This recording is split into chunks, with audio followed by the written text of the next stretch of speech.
Have you ever questioned the ground beneath your feet? Have you ever paused in the still of the night to wonder if everything you're standing up, your plans, your beliefs, your identity, could just suddenly shift? What if I fail? What if I'm not good enough? The doubts creep in when you're lying awake at 1 in the morning, just staring up at the ceiling. The fear of failure. The fear of failure. That quiet, persistent voice that says, turn back before it's too late, can paralyze even the bravest. It's the voice that tells you not to venture out of your comfort zone, that mocks your ambitions with every minor setback. In 21, I launched my first digital startup from that cramped room after several businesses, fueled by equal parts caffeine as well as daydreams. I truly believed my hard work and passion could conquer anything, but reality hit hard. The launch failed, outreach was bad, everything had fallen through. In a matter of months, my fledgling venture, one of many, had collapsed under its own weight.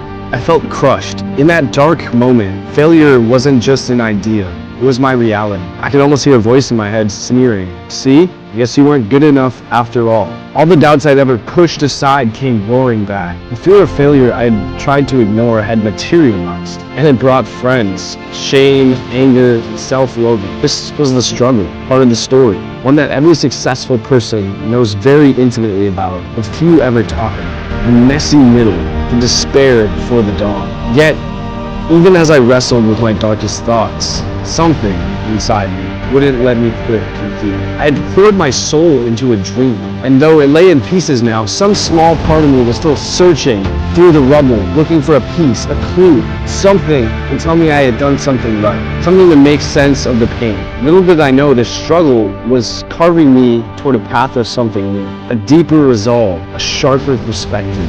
It had been said that a smooth sea never made a skilled sailor, and here I was in the midst of a storm, learning to either sail or sink. At this stage, I was in the thick of it, struggling, flailing, trying to figure out which way was up. But this crucible of struggle was precisely what I needed to get myself to the next stage of this journey. For months after my failure, I moved in a haze. It's a heavy thing to carry, the knowledge that a great effort of yours still fell short. I avoided calls from friends, questions about how's the business going. I woke up every day with a pit in my stomach that something still had to be figured out. In that period of isolation and reflection, I turned to knowledge and growth. Late one night, I found myself reading the words of philosopher Nietzsche.